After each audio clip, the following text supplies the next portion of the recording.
నమస్కారం గురుగారు. నమస్తే అండి. శ్రీమన్మహాగణాధిపతియే నమః. శ్రీ గురుభ్యో నమః. గురువందనం. ముందుగా నా జన్మనిచ్చిన తల్లిదండ్రులకి పాదాభివందనం తెలియజేస్తూ ఇవాళ కరెంట్ టీవీ ప్రేక్షకులందరూ కూడా ఆయురారోగ్య శ్రేయాలతోటి సిరి సంపదలతో తోలుతోగాలని ఆ సిద్ధలక్ష్మి గణపతి ప్రార్థిస్తూ ప్రారంభిద్దాం. సంతోషం గురుగారు.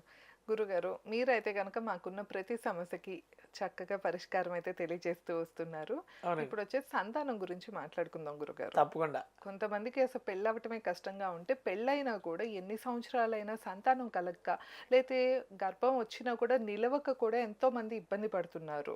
అవును. అసలు ఈ సంతానం కోసం ఏం పరిహారం ఉంటుంది? మనకి మనంగా ఇంట్లో చేసుకోవటానికి ఏమైనా ఉంటుందా? తప్పకుండా. లేకపోతే అలానే గురుగారు ఇంకొకటొచ్చేసి, మన జాతకం గనుక చూపించుకుంటే దాంట్లో అసలు మనకి ఎప్పటికి పిల్లలు పుడతారు అన్న విషయం తెలుస్తుందా? తెలిసిపోతుంది. తెలియదా? తెలిసిపోతుంది. తెలుస్తుందా గురుగారు? ఎందుకంటే జాతకరీత్యా ఉమ్.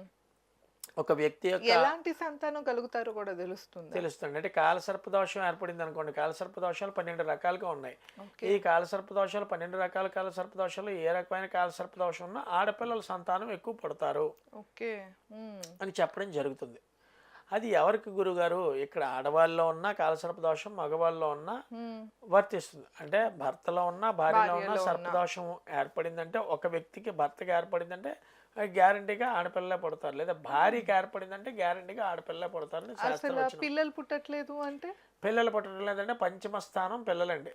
ఓకే. జాతకం రీత్యా జ్యోతిష శాస్త్రం రీత్యా ఏం చెప్తారంటే పంచమ స్థానం చదువుకునే వరకు ఏమో విద్య, చదువు అయిపోయిన తర్వాత పిల్లలు. పంచమ స్థానం పిల్లలు పుట్టలేదు. ఇద్దరికి నా గురుగారు, ఇద్దరికి చూడాలా పంచమ స్థానం? ఇద్దరికేను. అసలు ముందు ఆడపిల్లకి చూస్తాం పంచమ స్థానం. అసలు కనీది ఆవిడే కదా.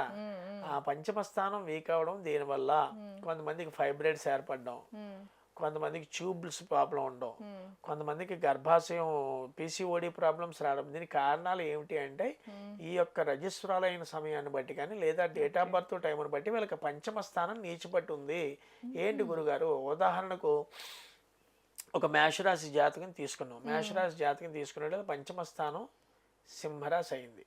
అంటే సూర్య భగవానుడు వీళ్ళ జాతకంలో పిల్లలు పుట్టడం లేదు అనుకున్నట్లయితే తులారాశిలో నీచబట్టి ఉన్నా కానీ, లేదా ఆ పంచమాధిపతి అయిన రవి అష్టమంలో మేషరాశికి ఉండడం కానీ, అంటే ఎక్కడంటే ధనుసు రాశిలో వృశ్చిక రాశిలో ఉండడం కానీ, లేదా పంచమాధిపతి ఏ డబ్బులు ఖర్చు పెడుతూ ఉంటారు మా ఆవిడకి ఏం ప్రాబ్లం చూడండి అని వ్యయంలో ఎక్కడండి మీనంలో సంచరించడం కానీ జరిగితే అది గ్యారంటీగా రవి యొక్క ప్రాబ్లము. అందుకని మేషరాశి వారు పంచమాధిపతి అయిన యోగాన్ని పెంపొందించుకోవాలి అని చూసుకున్నట్లయితే రవి యొక్క గ్రహారాధన చేయాలి. ఏ సమయంలో చేయాలి? ప్రతి ఆదివారం. మేషరాశి వాళ్ళకి నాకు సంతానం లేదు గురువుగారు అనుకునే ప్రతి ఒక్కరు బాధపడే వారికి నేను ఇచ్చి వీడియో ఏంటంటే అండి, ఇది అత్యద్భుతమైన కల్పతరువు లాంటిదండి. ఇది చేసి చూడండి.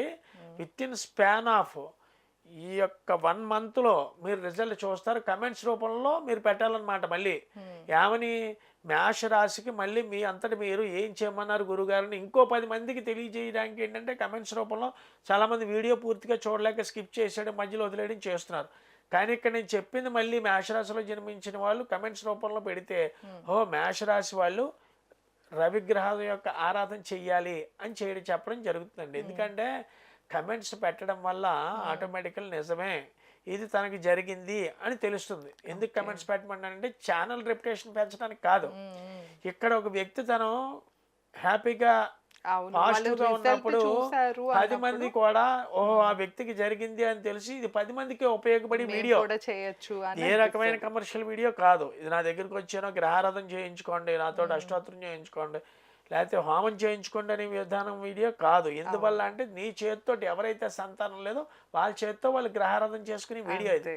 ఉదాహరణకి మేషరాశికి సూర్యుడి యొక్క ఆరాధన అనగానే రవి యొక్క ఆరాధన ప్రతి ఆదివారం నీచ మాంసాలు మానేసి ఆ వేళ భర్తను కలవకుండా తిన సూర్యుడి యొక్క ఆరాధన చేసి, అంటే గ్రహ అష్టోత్తరం సూర్యుడు అష్టోత్తరం చదివి ఆ సూర్యుడికి పాయసం నివేదన 6 వారాలు పెట్టాలండి. ఈ ఓన్లీ పాయసమే పొయ్యి మీద పెట్టి పాయసం. ఆ వేళ తరిగిన కూర తినకూడదు.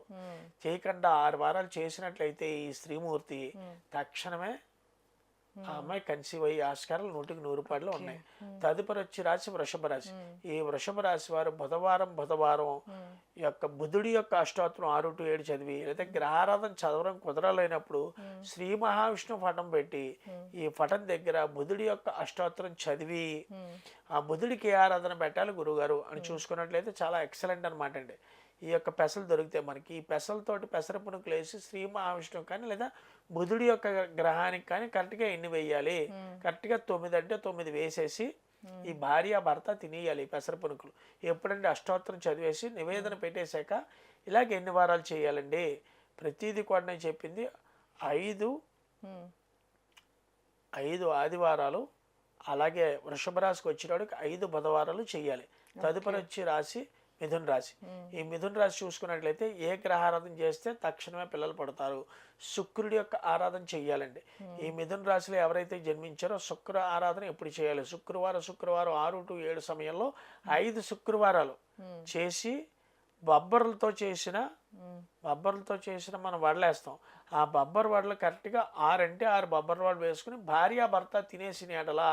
ఎందుకంటే అండి గ్రహానికి ఎప్పుడైతే నివేదన పెట్టామో ఆ గ్రహం దీంట్లో యాక్టివేట్ అయ్యి వాళ్ళలో ఉన్న నెగిటివ్ తీసేసి పాజిటివ్ని ఇస్తుంది. ఈ మిథున రాశి వారు శుక్రుడి యొక్క ఆరాధన చేసి కంపల్సరీ శుక్రుడి యొక్క అష్టోత్తరం చదివి బొబ్బర్లు నివేదన పెడితే 100% ఈ యొక్క ఆడపిల్లకి సంతానం కలిగే ఆస్కారాలు బహు ఎక్కువగా ఉంటాయి. తదుపరి వచ్చి రాశి కర్కాటక రాశి. ఈ కర్కాటక రాశి వారు ప్రతి మంగళవారం కుజుడి యొక్క అష్టోత్తరం చదివి దానిమ్మకాయలు 2 దానిమ్మకాయలు ఒలిచేసి నివేదన పెట్టి ఆ గింజలు వీళ్ళు భార్యాభర్త తినేయాలండి. ఇక్కడ నేను చెప్పి ఆరాధన కర్కాటక రాశి వారు మంగళవారం చేసినప్పుడు ఆ యొక్క ఏ రోజు అయితే మనం గ్రహారాధన చేస్తున్నామో ఆ రోజు భార్యాభర్త కలవకూడదు. మంగళవారం ఆ రోజు అంతా నిష్ఠగా ఉండి ఒక పూటే భోజనం చేసి రాత్రి టిఫిన్ చేసి పడుకోవాలి. ఇలా ఎవరైతే చేస్తారో తక్షణమే ఈ 5 వారాలు అయ్యేటప్పటికి తక్షణమే రిజల్ట్ వస్తుందండి. తదుపరి వచ్చి రాశి సింహరాశి.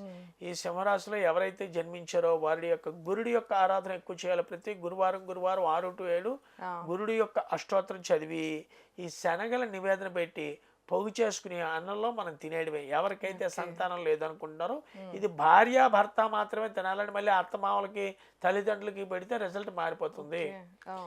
ఎవరైతే ఈ సింహరాశిలో పుట్టారో వారు శనగలు నివేదన పెట్టి ఆ శనగలను పొగు చేసుకుని వీళ్ళు తినేయడమే. తదుపరి వచ్చి రాశి కన్యారాశి. ఈ కన్యారాశి వారు ప్రతి శనివారం శని భగవానుడు అష్టోత్తరం 6-7 సమయంలో చేసి నల్ల ద్రాక్షలను దొరుకుతాయి గింజ తీసేయాలండి. గింజ తీసి ఎన్నో అక్కర్లేదు, ఒక 1/4 kg గింజ తీసేసి నైవేద్యం పెట్టేసి తద్వారా ఈ భార్యాభర్త ఆ యొక్క నల్ల ద్రాక్ష జ్యూస్ తీసుకుని తాగేయాలి. లేకపోతే వాటి కింద ఉంటాయి కదా అవి తాగేయడమే, తినేయడమే. నల్ల ద్రాక్ష పళ్ళు అమ్ముతాం కదమ్మా, అవి తినేయడమే. తదుపరి వచ్చి రాశి తులారాశి. వీళ్ళు ఏ యొక్క గ్రహారాధన చేయాలి, వీళ్ళు రాహు యొక్క గ్రహారాధన ఎవరైతే తులారాశి వారు పుట్టిన వాళ్ళు రాహు ఎప్పుడు చేయాలి గురువారు శనివారం 6-7 సమయంలో రాహు యొక్క అష్టోత్తరం చదవడమే కాకుండా వాళ్ళు రాహుకి ఇష్టమైంది ఏమిటి చాలా ఈజీ అనమాట అండి. మన బయట నూప పండ్లు దొరుకుతాయి. ఆ నూప పండ్లు 2 నూప పండ్లు రాహుకి నివేదనగా చూపించి అష్టోత్తరం అయ్యాక ఎప్పుడు చేయాలి, శనివారం 5 శనివారాలు చేసి వదిలేయాలి. ఎందుకంటే పంచమ స్థానం 5 వారాలే ఇది ప్రక్రియ. ఈ 5 వారాలు చేసిన ఎడలా చూడండి అత్యద్భుతాలు చూస్తారు వీళ్ళు. ఇది మాత్రం తథ్యం. ఒక లలితా ఉపాసకుడిగా నేను చెప్పేది ఏంటంటే అక్కడ ఆవిడ చెప్తేనే నేను ఇక్కడ చెప్పడం జరుగుతుంది. ఇది ఎటువంటి కమర్షియల్ కాదు. కానీ ఈ యొక్క ప్రక్రియా విధానం చేసి చూసిన తర్వాత వాళ్ళలో ఉన్న ఆనందాన్ని ఎన్నాళ్ళు బట్టో పిల్లలు లేరు అనుకున్న వాళ్ళకి ఈ ప్రక్రియా విధానం చేశాక అత్యద్భుతమైన ఫలితాలు చూస్తారు. తప్పకుండా గురుగారు. ఇకపోతే వృశ్చిక రాశి. ఈ వృశ్చిక రాశి వారు చూసుకున్నట్లయితే ప్రతి గురువారం అంటే వీరికి గురుడి యొక్క స్థితిగతులు లేకపోవడం వల్ల పిల్లల సంతానం లేట్ అవుతూ ఉంటుంది. ఈ యొక్క వృశ్చిక రాశిలో జన్మించిన ప్రతి గురువారం ఆటోమేటికల్లీ గురుడి యొక్క అష్టోత్తరం 6-7 సమయంలో చదివి చక్కగా ఈ ఆడవాళ్ళే చేసేది అనమాట అండి. ఆడపడుచులు ఓన్లీ ఆడపిల్లలకి ఎవరికైతే సంతానం లేరో వివాహం అయ్యి వాళ్ళు చేసే ప్రక్రియ. ఈ శనగలు నివేదనగా పెట్టి గురుడికి వీళ్ళు తినేయాలి. తదుపరి వచ్చి రాశి ధనుసు రాశి. ఈ ధనుసు రాశి వారు ప్రతి మంగళవారం 6-7 కుజుడు అష్టోత్తరం చదివి తద్వారా కుజుడికి ఇష్టమైనవి ఏమిటి అని ఆలోచిస్తే మనకు చాలా ఉన్నాయి. ఆయన వేరుశనగ గుళ్ళు, వేపిన వేరుశనగ గుళ్ళు అయితే చాలా ఇష్టపడతారు. లేదా డ్రై ఫ్రూట్స్, జీడిపప్పు ఉంటుంది కదా, ఆ జీడిపప్పు నివేదనగా పెట్టడం వల్ల కుజుడికి వీళ్ళు అత్యద్భుతమైన ఫలితాలు చూస్తారు. తదుపరి వచ్చి రాశి మకర రాశి. ఈ మకర రాశి వారు శుక్రుడి యొక్క ఆరాధన చేయాలండి. ఏంటి శుక్రుడి ఆరాధన? ప్రతి శుక్రవారం శుక్రుడి యొక్క అష్టోత్తరం చదివి, శుక్రుడికి ఇష్టమైంది ఏంటంటే టీ బూందీ ఉంటుంది బయట మనకి, ఐడియా ఉంటే ఉంటుంది. బెల్లం మన స్వీట్ స్టాల్కి వెళ్తే ఎక్కువ అక్కర్లేదు, ఒక 100 గ్రాముల టీ బూందీ తీసుకుని నివేదన పెట్టి, బాగా స్పైసీగా ఉంటుంది కదా, అదే స్పైసీగా ఉండడం అంటే స్వీట్ టీ బూందీ పెట్టాలి. మనకు పసుపు కలర్ లో ఉంటుంది అది. శుక్రాచార్యుల వారికి శుక్రుడి యొక్క అష్టోత్తరం చదివి ఎవరైతే మకర రాశిలో ఉన్నారో వారు ఈ యొక్క టీ బూందీ నివేదనగా పెట్టి ఇద్దరు భార్యాభర్త తినేయాలి. తదుపరి వచ్చి రాశి కుంభరాశి. ఈ కుంభరాశి వారు చాలా ఈజీ అనమాట అండి. బుద్ధుడి యొక్క అష్టోత్తరం బుధవారం 5 బుధవారాలు చదివి, జామకాయలన్నీ లేతవి చిన్నవి కాయలు 2 కాయలు పెట్టి బుధుడికి నివేదనగా పెట్టి చెరోకాయ ఇద్దరు తినేయాలి. చాలా అత్యద్భుతమైన ఫలితాలు చూస్తారనమాట. తదుపరి వచ్చి రాశి మేన రాశి. ఈ మేన రాశి వల్ల ఏంటి, అసలు చలివిడికి దీనికి సంబంధమైన గురుగారు అంటే వీరు చంద్రుడి యొక్క అష్టోత్తరం ప్రతి సోమవారం చదివి, చంద్రుడి బలం పెరగడానికని చలివిడి అని మనకు మార్కెట్లో దొరుకుతుంది, బెల్లం చలివిడి చేయించాలి. ఎంతో కాదు, ఒక 100 గ్రాములు. అది వీరు భార్యాభర్త ఇద్దరు కూడా ఈ యొక్క బెల్లం చలివిడి తీసుకుని చంద్రుడి యొక్క అష్టోత్తరం ప్రతి సోమవారం 6 to 7 చదివి ఆ చంద్రుడికి నివేదనగా పెట్టి, అది వీళ్ళు స్వీకరించిన అట్లా ఈ చెప్పిన విధానం చెప్పినట్టుగా చేసినట్లయితే, ఎందుకంటే మేనరాశికి పిల్లలు పుట్టకపోవడం గల కారణం ఏంటంటే చంద్రుడి యొక్క లోపం అండి. ఈ యొక్క 12 రాశుల వల్ల నేను చెప్పిన విధానంగా చేసి, ఇంకా అయినా సలహాలు సంప్రదింపులు మీకైనా వాటి గురించి అయినా డౌట్స్ ఉన్నట్లయితే నన్ను సంప్రదించినట్లయితే, ఈ సంతాన విషయం గురించి, మా పిల్లాడికి ఇలా జరిగింది గురుగారు, వివాహం అయ్యి మా అమ్మాయికి ఇలా జరిగింది, సంతానం లేదనుకున్న వాళ్ళకి వీళ్ళ జాతక పరిశీలన క్షుణ్ణంగా పరిశీలించి అసలు సంతాన యోగ్యతా ఫలితం గురించి, ఏ యొక్క వీళ్ళ జాతక భావన రీత్యా ఏ యొక్క గ్రహారాధనలు అయితే ఏ యొక్క దేవారాధన చేస్తే అత్యద్భుతమైన ఫలితాలు ఉంటాయో లైవ్లో నేను మీకు నాకు కాంటాక్ట్ అయినట్లయితే వాళ్ళకి అత్యద్భుతమైన ఫలితాలు వాళ్ళ చేతితో వాళ్ళు చేసుకునేదమ్మో, నా వరకు రావక్కర్లేదు. గురుగారు, ఇంకొక చిన్న సందేహం. ఇవి వచ్చేసి రాసుల వారిగా మీరు తెలియజేస్తూ వచ్చారు, కానీ సంతానం అనే పాటికి ఏంటంటే మరి భార్యాభర్తలు ఇద్దరికి వేరే వేరే రాసులు ఉంటాయి కదా, మరి అప్పుడు ఇద్దరు వేరువేరుగా చేయాలా గురుగారు? ఎలా చేయాలంటే సంతానం ఏర్పడడం గల కారణం స్త్రీమూర్తేనండి. ఓకే, ఆడవాళ్ళు చేస్తే చాలంటారు ఈ యొక్క ప్రక్రియ అంతా కూడా మేషం నుంచి మీనం వరకు నేను చెప్పిన ప్రక్రియ విధానం అంతా కూడా ఆడవాళ్ళకి మేషం నుంచి మీనం వరకు దోషం ఏర్పడిన సంతాన ప్రాబ్లమ్స్ వల్ల ఏ గ్రహారాధన చేస్తే ఓన్లీ స్త్రీమూర్తులకే చెప్పిన వీడియో ఇది చేసి ఆనందం 5 వారాలు ప్రతి ఎంటా కూడా ఆడపిల్ల కానీ మగపిల్ల కానీ సరదాగా నవ్వుతో ఆనందంగా తిరగాలని గురుగారు. మధ్యలో ఏదైనా ఒక వారం గనక అడ్డొచ్చింది నెక్స్ట్ కంటిన్యూ చేయొచ్చు. అసలండి గురుగారు చెప్పారు, ఈ యొక్క ఆరాధన చేస్తున్నాను రేపటి నుంచి ఎటువంటి ఆటంకం లేకుండా ఉండాలి అని పంచభూతాలకు దండం పెట్టుకుని నాకు సంతానం ఏర్పడాలని ఆలోచించినట్లయితే 5 వారాలు అయ్యేటప్పటికి కంపల్సరీ రిజల్ట్ అనమాట. నేను ఎందుకన్నానంటే 100కి 100% రావాలి అని మనసా వాచ ఆలోచించే ఈ యొక్క స్థానంలో కూర్చొని చెప్తున్నాను. తప్పకుండా గురుగారు, ఎంతో సంతోషం గురుగారు.